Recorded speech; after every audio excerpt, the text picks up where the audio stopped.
All right. I guess it's time. Time for the final mission. Let's do it. The point of no return, from which we shall not return. Orleath looks agitated, shifting in her armor. You know, I've faced up to impossible odds before, always bested them, so why do I feel so goddamn nervous? She looks at her hand, it's trembling slightly. She clenches it into a fist. Guess I've always looked up to Vela. She saved me more times than I can count, so even though I know this is the right thing to do, my stomach's still churning. She looks at you. Listen, Confessor, when we met, you told me we'd finish what I started, the mutiny against Vela, and stop her before she does the unthinkable. Do you stand by that? Do you really think we can do this? I've seen you fight. Vela doesn't stand a chance. She nods. I appreciate your confidence in me, Confessor. Orleath is silent for a moment. You know, I've never felt like I belonged anywhere. Being born from a glass tube will do that to you. Even those first few years with Vela, even when we thought we were making a difference, it was still Vela's dream we were chasing, you know? But now I think I finally know what my purpose is, to stop the evils of my ancestors from ever being repeated. She twists up the corner of her mouth, or die trying. For better or worse, that's thanks to you, Confessor, so I suppose I just wanted to say thank you. My pleasure, Orleath. She smiles at you warmly. Well, this is it. One last daring push into Vela's maelstrom, eh? Only this time I fear there'll be no second chances. He shoots you a serious look. It doesn't matter how many times that god of yours can pull you back from the dead. If Vela activates that abomination, it's all over. Unless we can stop her, Vela will either rule the world or end it. Damn that girl for bringing it to this. She could have done great things, you know. Her name could have gone down in history as a savior, not a tyrant. Anyway, the cutter's ready to depart. You might want to check with the rest of the crew to see how they're holding up first, but otherwise use the controls when you're ready. Just make sure you're really ready, eh? Salting that cradle's no easy task. This may just be the last thing we ever do. What's the plan when we reach the cradle? The place is a fortress, too risky for a head-on assault. But if the Duchess could distract Vela's entourage with her magic, the rest of you might have a chance. Frost thinks he spotted a back door, some sort of utility pipe that he could be cracked open, giving you and Orleath a way inside. Then Orleath will head straight for Vela and try to keep her busy. For you, find the angel at all costs. Then, if all goes to plan, we'll meet up at the cradle center, and we can boot that angel back to the void. Piece of cake. Let's go! Finally, music again.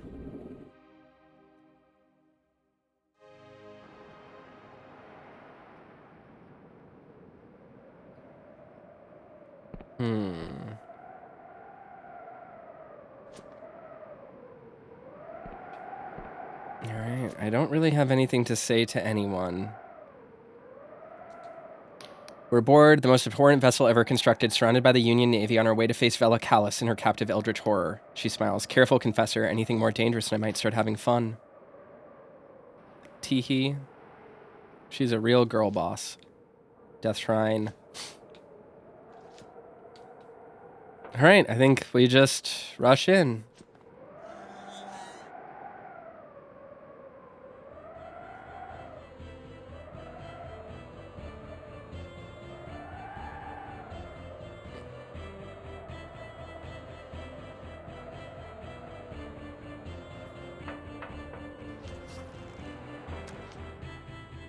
I do not need to interact.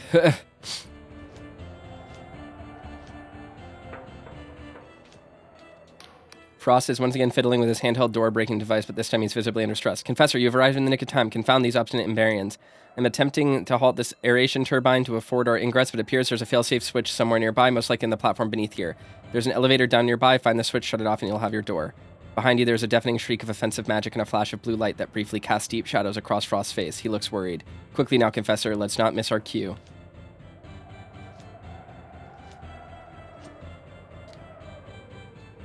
Fuck it.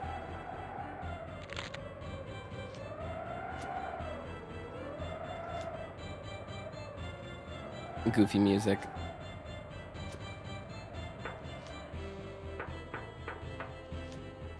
Delusion. Definitely want that.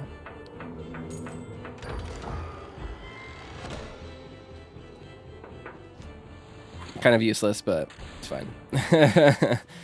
Truly unnecessary.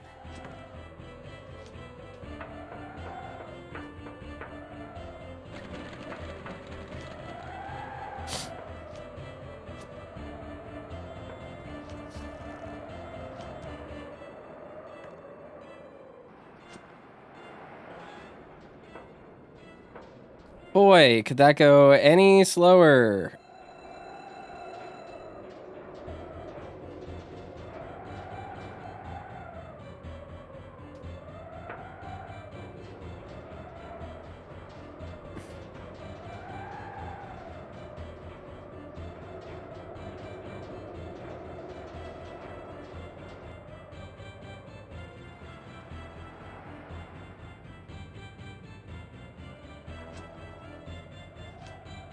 Frost. Frost's body lays mangled within the twisted wreckage of his clockwork armor, his fine clothes sodden with blood. Ah, fuck. You finally swore. I'm proud of you. Frost gives you a weak but genuine grin before coughing up blood. Go fuck yourself, Confessor. Not a bad finish for old Caxton Frost, Final stand, a heroic downfall. Not a dry eye in the house. Dramatic to the last. But the curtain's not fallen yet, eh, darling? If you can build something better out of all these ashes, then it wouldn't have been for nothing. Oh, and please tell Sam that I'm sorry. I really did want to come back to him. I'll tell him, I promise. You can you can tell him yourself. Frost's eyes are screwed tightly shut and no longer seems to hear anything you say. The angel, please. You have to.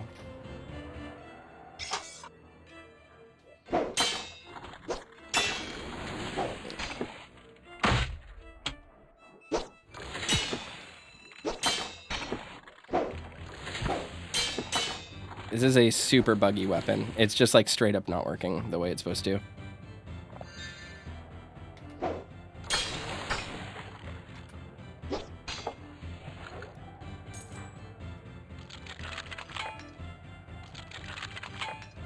I can more quickly do single attacks with it in regular mode than I can do... Oh my god. There we go. I can more quickly swing it, like do heavy single attacks than I can anything else, which is bizarre.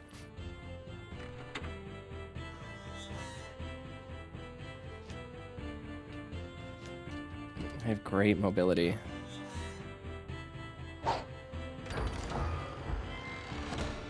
Andarian ore. Can't get through there. That's fine. I'm really not interested in the extra goodies.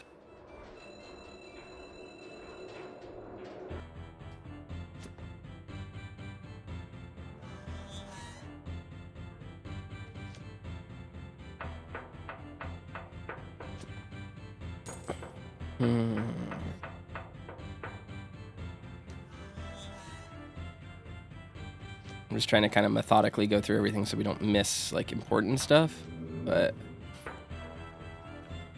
extra Delusion is nice, too.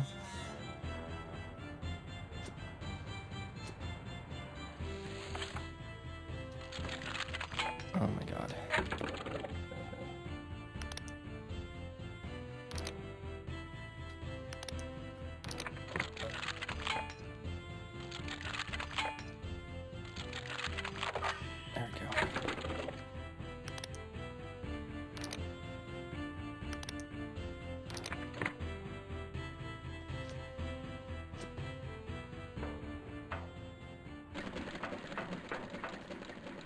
Cradle network breach, security protocols overwritten, control of mechanical humanoid severed, containment compromised for prime specimen, code angel, entity is attempting to replicate, access to cradle womb sealed until threat nullified.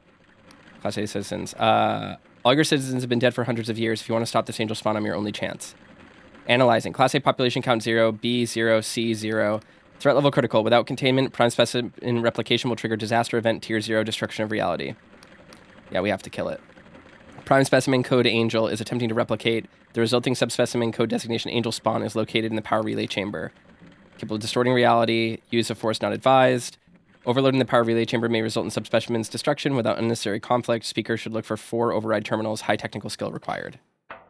All right, so I have 2, I think.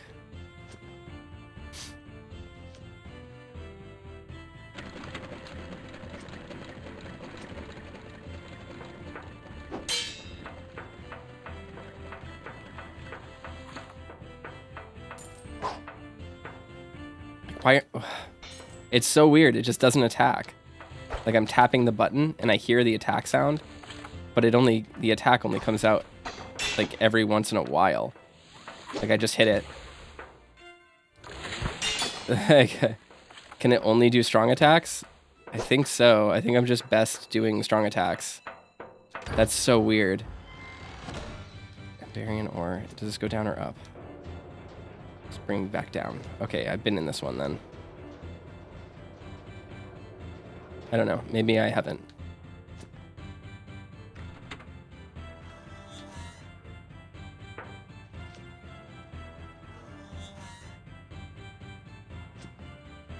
Okay, that is Caxton's door.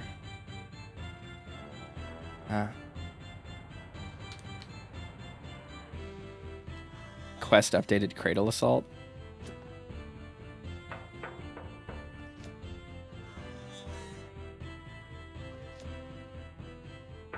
Ah.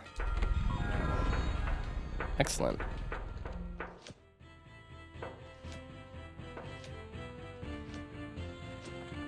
Go over here.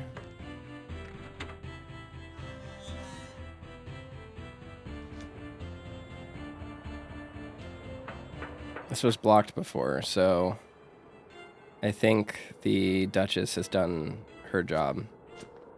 And over here there's a chest that I'll grab, but I don't really think matters. Yeah, just Emberian ore. Don't really care. This clockwork weapon is like cool, but it seems so buggy. Like you can hear when it goes. Like it's so delayed from what I'm actually doing, and then half the time it just doesn't come out. And you can hear it go out before I, like after I hit the thing, but before the animation plays. Super buggy, super weird.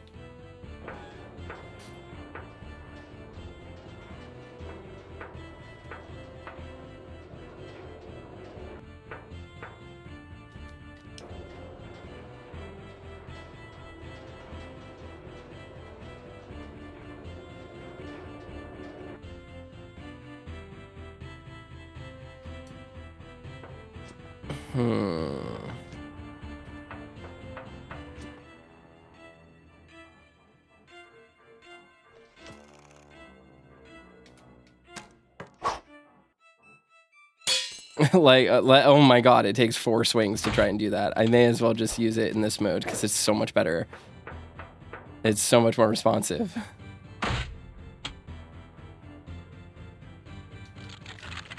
Oh no, I don't need to lockpick this. There's lore right here.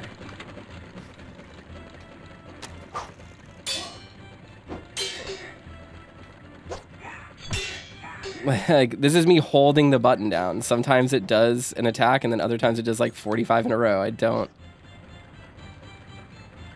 This weapon sucks. I'll just use my mouse. I'll just use my mouse with it. Because I can hear it. Nope. Nope, that weapon sucks. Alright, well... Glad I ruined melee for myself. That's really bad.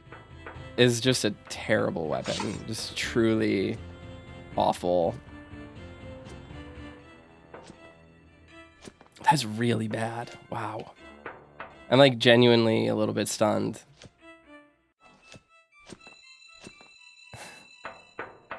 It's like, what an actual joke. All right.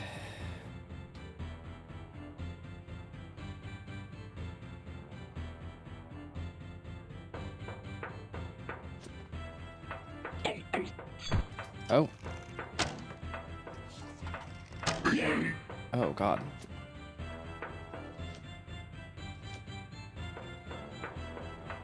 I didn't really intend to activate it. I just wanted to see what it was. Unspent Delusions.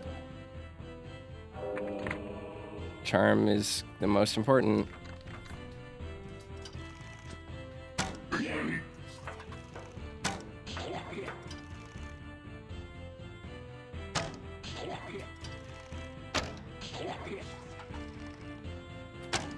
Is this just the final boss?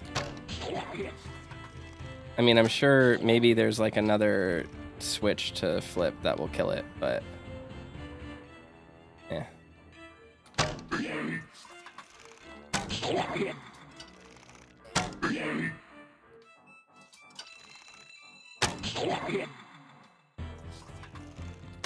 You can just kite him around.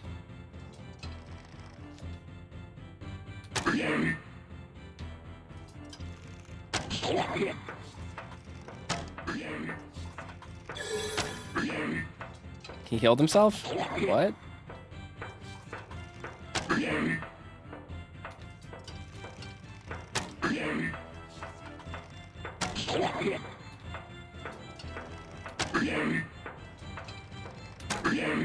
Sure, I'll just kite him.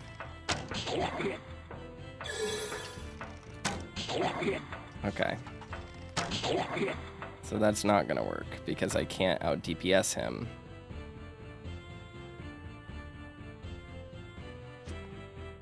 So where is the last switch?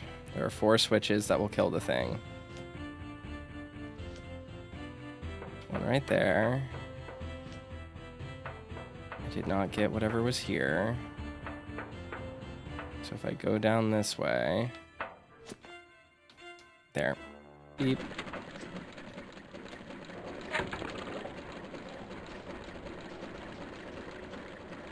Having gained access to Cradle's main structure, you have managed to defeat a replicated spawn of the Angel by overriding the power relay system. Nothing now stands between you and Vela. Okay.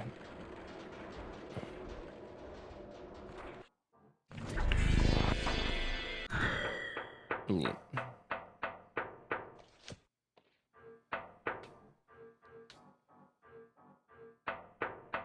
The music's gone, so I'm clearly fine.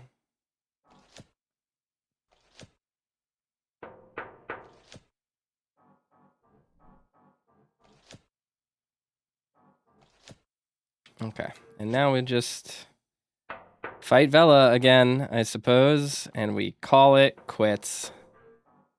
Oh,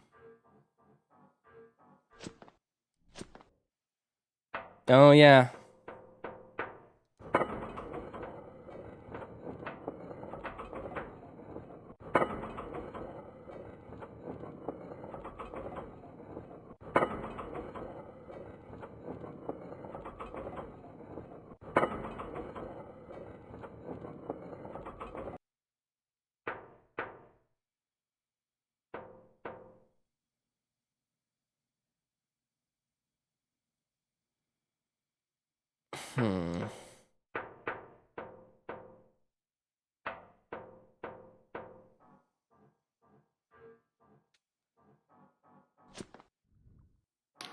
Vela stands over the lifeless body of her once friend Orleath, her sword still dripping with blood and her face twisted with fury. You should be dead. I stuck my sword into your heart. I saw your body fall. It would have taken a god to stop you from... Her eyes narrow. Oh, now I get it, Confessor. You really have been following in my footsteps, haven't you? You killed Orleath. She attacked me. I had no choice, and if it wasn't for you, in the name of the Inquisition, I will cut you down. What happened to your arm, your face? She flexes her arm, its black flesh pulsing with eldritch energy. Merely a byproduct of the unprecedented work we've been doing here. In the name of the Inquisition, I will cut you down. If a fight is what you want, I will gladly give it. You turned my comrades against me, forcing my hand. Their blood is on your conscience as much as my own. They abandoned your cause long ago, Vela. She scoffs. They were just afraid of real change. None of them tried to assassinate me until you showed up. She points her sword at you, Orleath's blood still dripping from it. Get ready, Confessor. I won't let you nor the Inquisition get in the way of what comes next for the sake of humanity. Don't you mean for the sake of Isabet, your sister? That's what this is really about. Vela glares at you with a newfound fury. How dare you mention her name? I know nothing of her soul of my family. Or you know nothing of her soul of my family. Isabet was. She meant more to me than... Vela closes her eyes for a long moment. Isabet and my mother burned alive in my father's mansion. That Isabet was taken so young and I alone should live speaks plainly of the injustice of this world. Am I wrong for wanting to change that? And now here you are, surrounded by the corpses of your new family. Was it worth it? Was Orleath's death just? Vela's eyes go wide with shock, then narrow into slits of pure molten fury. I gave her the chance to stand down. I would have forgiven her, a privilege I will not grant you. Oh. Yeah, we can do this.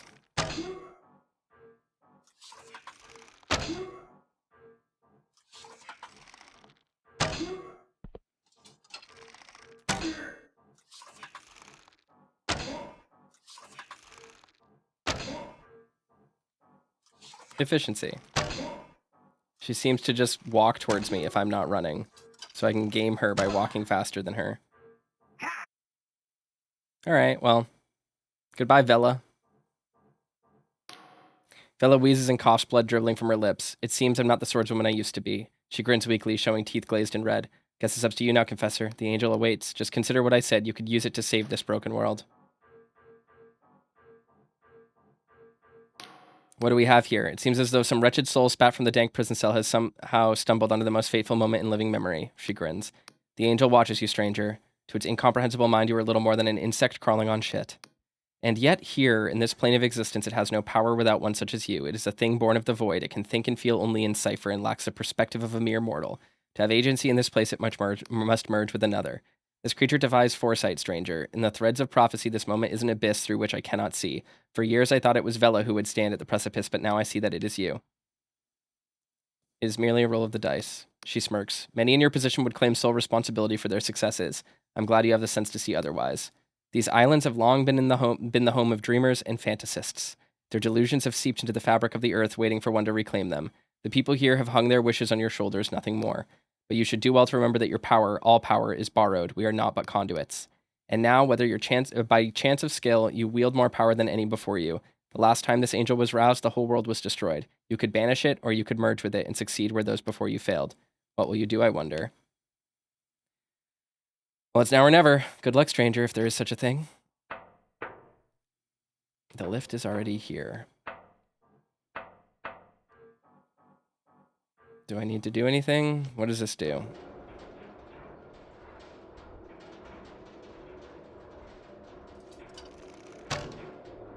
This is Void Spear, so... Or Void... It's a Void Bow. It should kill it. As you approach the angel, a pressure builds inside your skull until it feels like your head might split in twain. Your body shivers with nauseating energy. Somehow you know the angel is inside of you. Clench your teeth. A needle of pain gouges through your mind. Memories of your childhood, of people and places you knew, all flash before your eyes. Wrenched forth by the will of its creature. Is it trying to understand you? I want you to leave. Your body seethes with impotence and impatience. Yes, you understand. The angel can do nothing on its own. Not in this reality, not in this body. It is trapped here. It must merge with another, a sentient being from this material plane if it is to have any agency here. It would need only a moment, and the angel could separate once more, peeling off from its new form and returning to the void. Or it could stay and weave a new reality within this one. I'm ready to choose. A tingling of anticipation suffuses your body. The angel awaits your decision. I want to banish you back to the void. You feel a yearning for something like home, for the expanse of the infinite void, but a wave of anxiety hits you. There will be no going back from this decision. All the pity and despair, the tumult in the blood, the cyclical cruelty, and the pious theft, all of it will go on alongside whatever joy the people of the Sky Realms can carve from the crooked bow of mere existence. Is that your will? Yes, you must return to the void. Your body is engulfed in a warm tingling that soon becomes a tearing, agonizing pain. Your vision distorts, then seems to blend with your other senses, like your very consciousness is dissolving into water. The angel is borrowing your mortal essence so that it may leave this reality. Your last coherent thought is a desperate hope that you made the right choice. In a searing flash of light, the angel is torn from existence. For a moment, you see it tumbling into the fractal madness of the void, just before the rip in reality snaps shut. The cradle lurches around you. Without its power source, it has begun to plummet back to the underlands. It is only thanks to the nimble piloting of Jack Basalt that you are rescued from the wreckage. You watch its metal carcass fall below the clouds, taking what remains of Vela and her former comrades with it.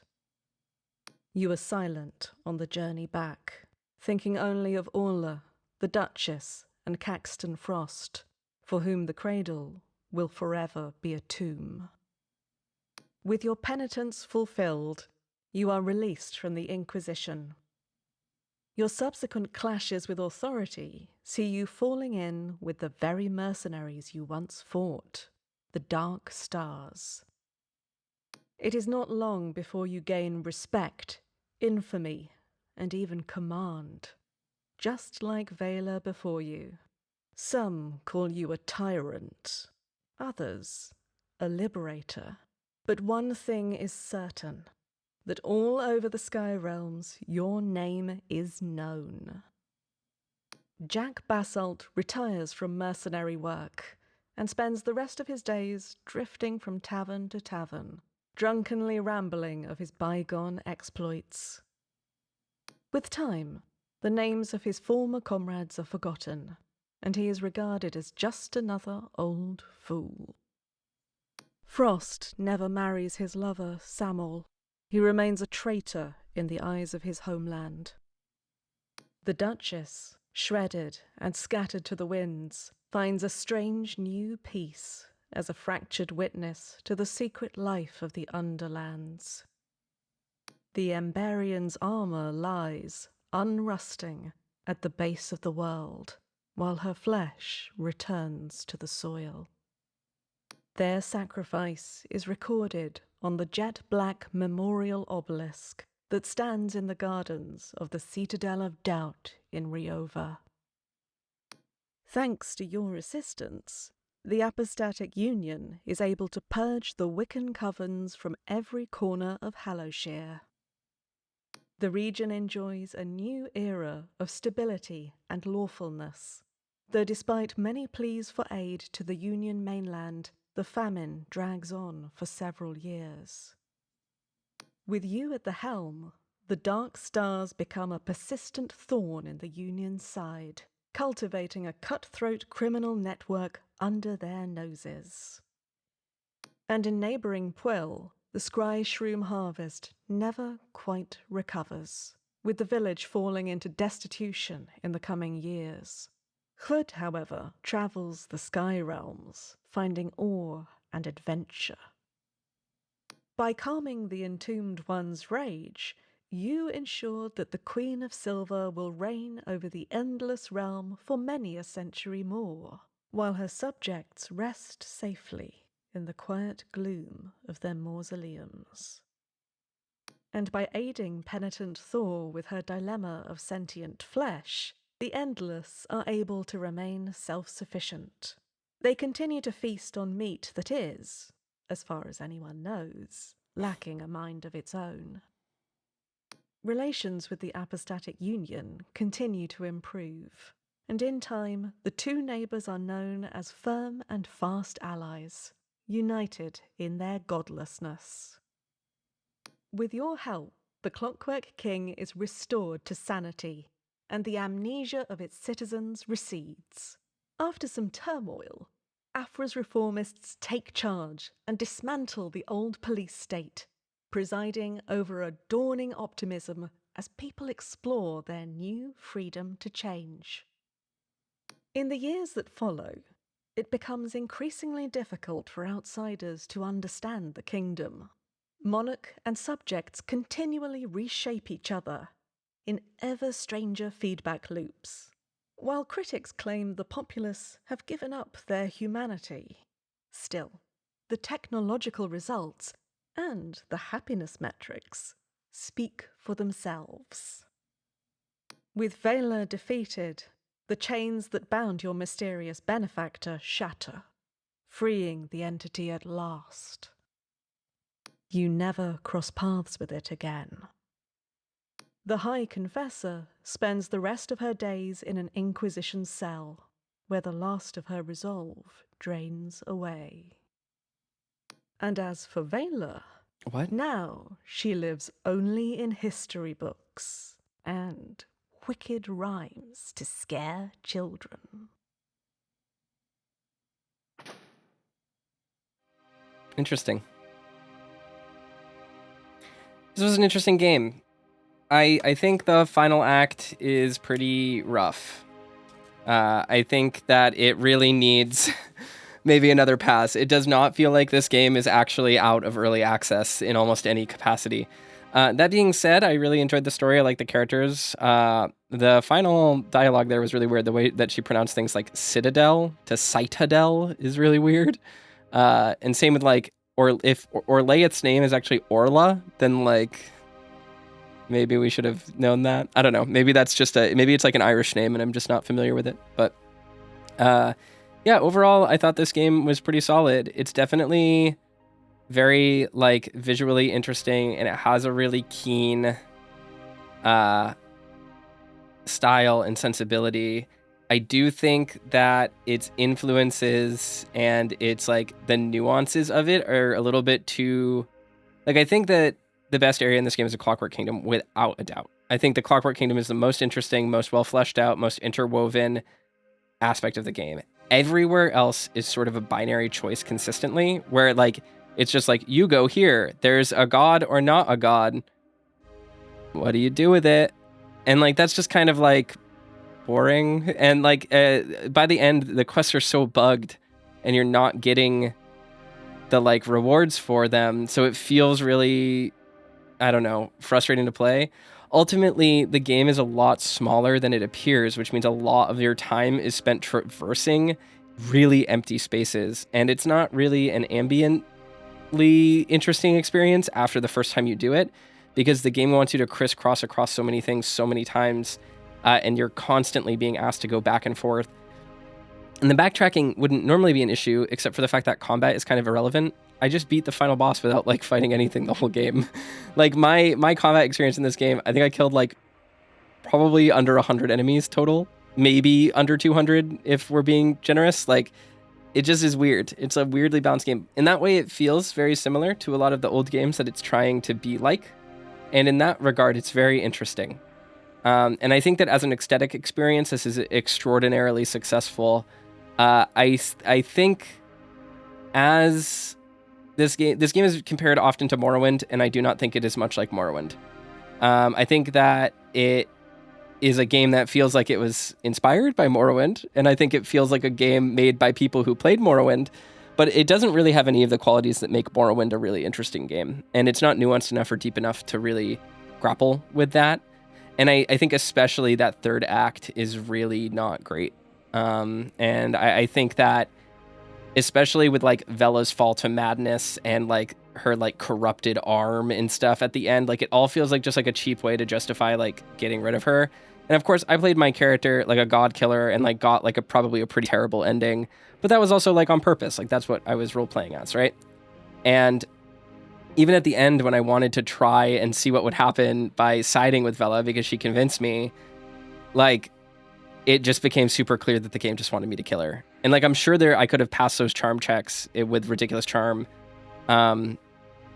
It doesn't feel satisfying. Like it doesn't really feel like there really was much going on there. And that's cool. Fatalism can be a theme in a game. Totally. It just feels like in this particular instance, it's not particularly well implemented, which is fine. It is what it is. But yeah, overall, I thought this game was very worth it. The writing in general was pretty good, minus all the random typos and like typoing their own proper nouns, which was weird. Like Al Asfara and Al Asafra are like,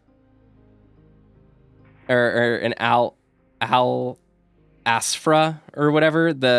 It spelled it differently twice, and like that name also wasn't even mentioned in the game until this last moment. Like I feel like in the last like 4 episodes of this Let's Play is where we started hearing it, and that's it. You know, so it's like there's like a density of concepts that just all of a sudden start to shoehorn in at the end, and they're not even spell checked. Like it's that kind of thing that makes the game feel relatively weak in its third act.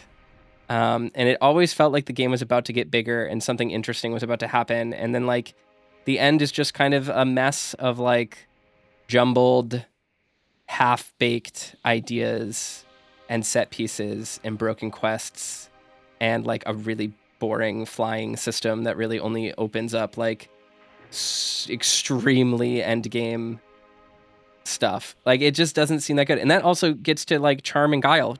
You don't need might or magic in this game, basically at all. Magic is useful for lore. Magic, guile, personality are the only things that are necessary. If I had not put any points into might, I would have been fine, and I would have been able to get into doors that I previously was not able to. That's a bummer.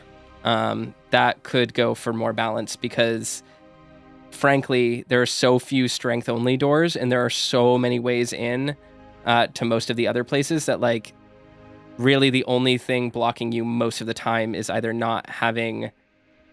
Yeah, it's just not having high enough charm. So that's my review. I thought this was a really cool game. Thank you so much for watching, and I will see you all next time.